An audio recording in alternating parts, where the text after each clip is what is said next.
അങ്ങനെ ഇന്നാണ് ബ്ലാസ്റ്റേഴ്സും അതുപോലെ തന്നെ മുംബൈ സിറ്റി മത്സരം നടക്കാനായിട്ട് പോകുന്നത്. എന്തായാലും ഒരു ആവേശകരമായ പോരാട്ടമായിരിക്കും എന്ന് തന്നെ പ്രതീക്ഷിക്കാം. അപ്പം ബ്ലാസ്റ്റേഴ്സിൻ്റെ ലൈനപ്പ് ഒന്ന് നോക്കാൻ നേരത്താണെങ്കിൽ ബ്ലാസ്റ്റേഴ്സിൻ്റെ ലൈനപ്പിൽ 4-2-3-1 ഫോർമേഷനിലായിരിക്കും കോച്ച് ഡേവിഡ് കാറ്റാല ഇറക്കാനായിട്ട് പോകുന്നത്.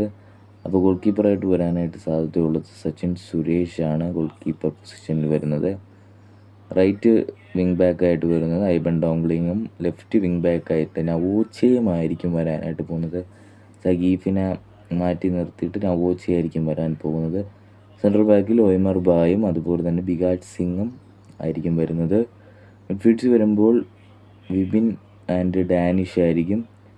അറ്റാക്കിംഗ് മിഡ്ഫീൽഡ് റോളിൽ മർലോണും അതുപോലെ തന്നെ ലെഫ്റ്റിൽ കെവിൻ ഹൊക്കും, റൈറ്റ് വിങ്ങറായിട്ട് കോറോ സിംഗും, സ്ട്രൈക്കിങ് വെക്ടർ ആയിരിക്കും വരുന്നത്. എന്തായാലും 4-2-3-1 ഫോർമേഷനിലായിരിക്കും ബ്ലാസ്റ്റേഴ്സ് ഇറങ്ങാൻ പോകുന്നത്.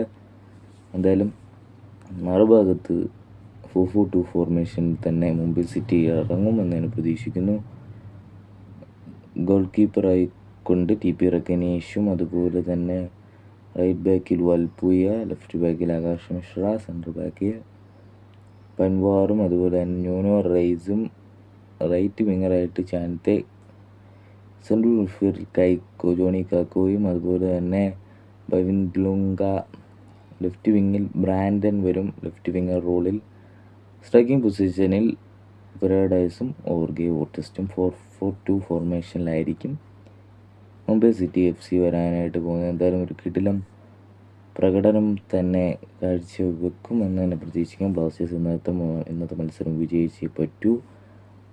പുതിയ താരം എത്തിയിട്ടുണ്ട്, 6ാമത്തെ താരമായിട്ട് ജെയ് ഒറ്റനോങ്കോ എത്തിയിട്ടുണ്ട്. അപ്പം താരത്തിന് ഉടനെ ഇറക്കത്തില്ല, താരം ട്രാവലും ചെയ്തിട്ടില്ല.